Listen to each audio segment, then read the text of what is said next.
Peter Droussiotis. Ευχαριστώ πολύ, Ανδρέα.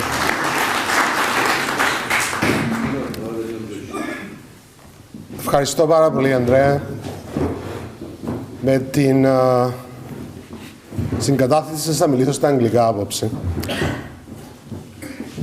I mean, first of all, I'd like to thank all of you for being here tonight. It's an important night for the community and for Cyprus. I mean, you know what has been going on, so I will not dwell on why we're here. You know why we're all here. And what I will do, though, is point out, how we can develop a dialogue, together to try and help Cyprus, the country of our origin, which is going through very tough times at the moment. And unfortunately, those tough times will continue for quite a while. So I see this as an exploratory meeting, and the idea is to invite ideas, suggestions. I haven't come here with any preconceived ideas about, what we can do.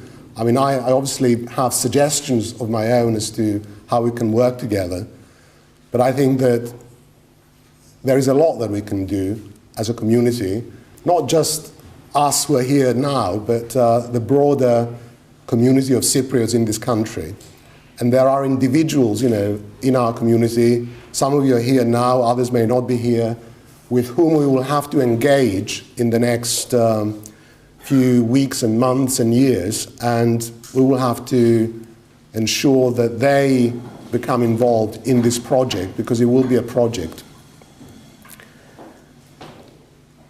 I don't think this project will succeed unless we succeed in attracting highly successful people in our community. That is to say, business people, financiers, investors, academics, and others.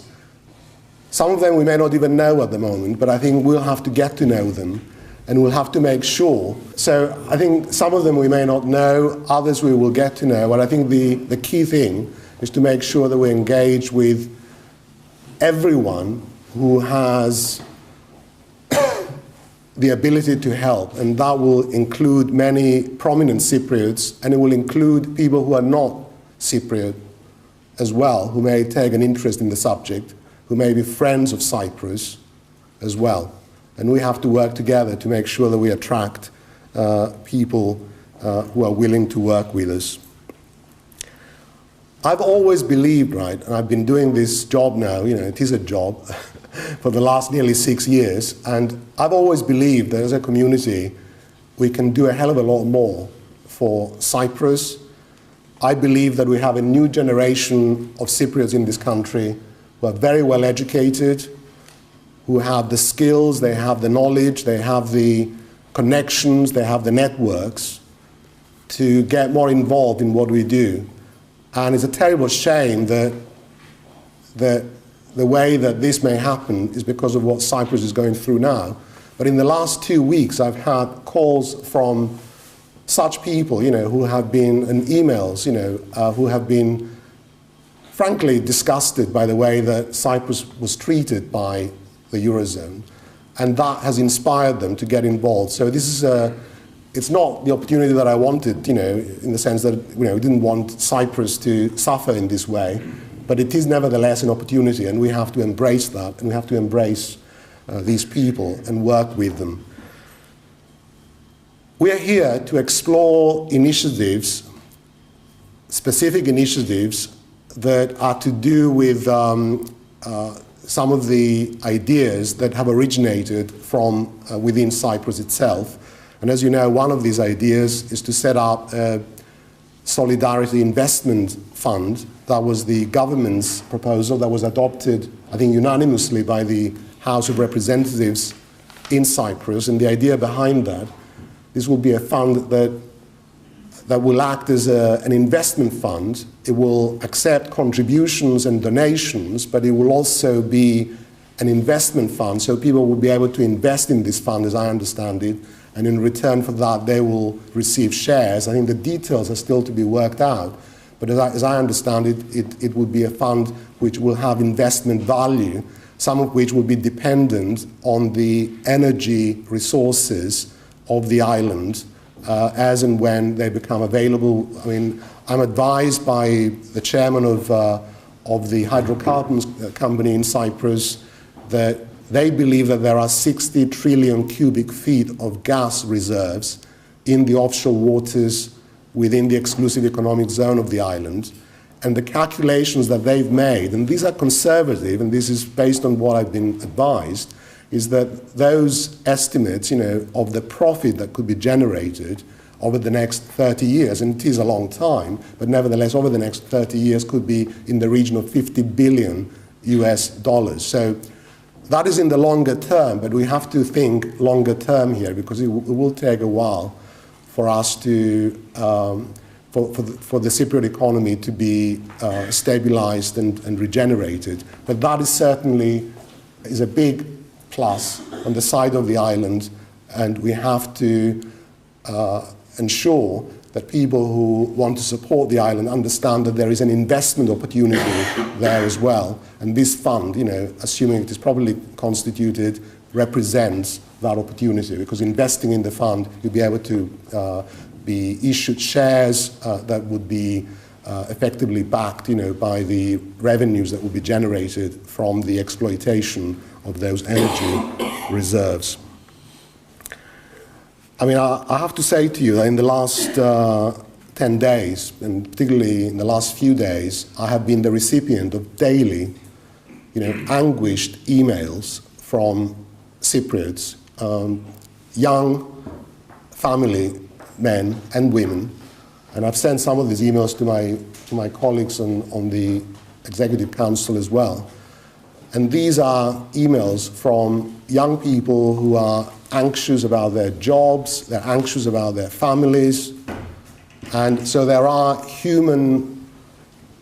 humanitarian sort of issues, on the island, and I'm sorry to say that this will remain a problem. I mean, it's fair to say that in the last few months I had a lot of emails with CVs of young people, very well-educated people who haven't got any opportunities on the island. And now there will be people who will be losing their jobs, which will be even worse, because they have families to feed.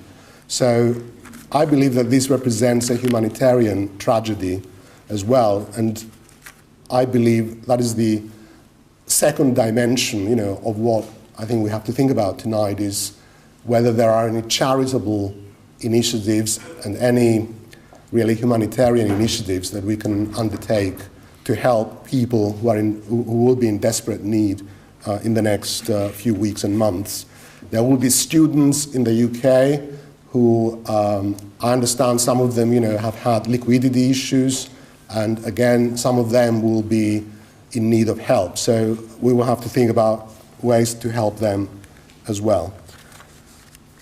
I've already suggested to my colleagues on the Executive Council, you will understand that this has been happening so fast that we haven't had time to sit down and deliberate on this. So this is our first opportunity to explore these ideas. But one of the ideas that I would like to put forward tonight for consideration and discussion is whether we should set up a UK Cyprus Solidarity Council under the auspices of the Federation, to be coordinated by the Federation, but to invite people, prominent people, business people and others in the community who want to make contributions, not just financial contributions, but who want to act as ambassadors for the island, to get involved and work with us, because this will require, as I say, a coordinated approach from the community. So that is an idea that I'd want to leave with you so we can discuss it later on.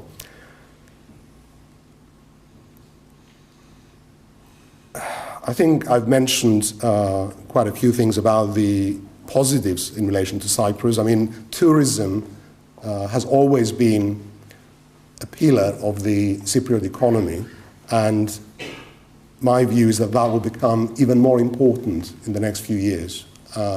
So we as Cypriots, the message has to go out If we visited Cyprus once every year in the past, we should probably visit it twice or even 3 times if we can, because every visit that we make to the island will add value to the Cypriot economy, and we have to spread the word to our friends, colleagues, everybody within our networks to see Cyprus as a destination of choice, because I think tourism will be a very important source of revenue in the next few years.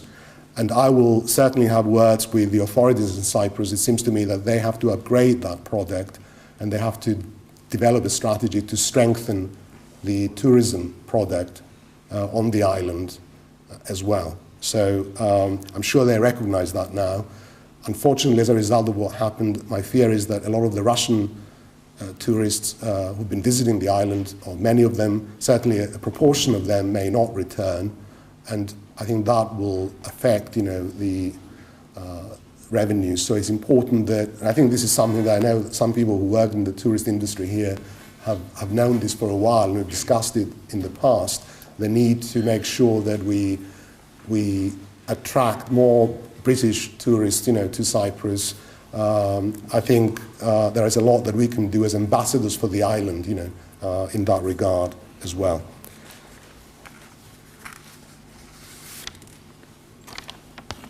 It's very important we have the Cyprus High Commissioner here, and he and I have worked very closely together. He's been here for nearly 5 years now, and we've worked closely together in relation to the Cyprus issue, which had been until now our main focus, and that will obviously remain an important part of the work that we do. But whatever we do, will be coordinated with the Cyprus government. We will want to work with the Cyprus High Commission, with the trade mission here in the Cypriot Trade Mission here in London, and whatever we do will be coordinated with the government there, with the ministers there, so that we are acting in a coherent way. This is not about us just acting on our own. We will want to do things in parallel with what is happening on the island, and that is the way I look at it. The final thing I wanted to say is that as you know, there are strong historic links between Cyprus and the UK.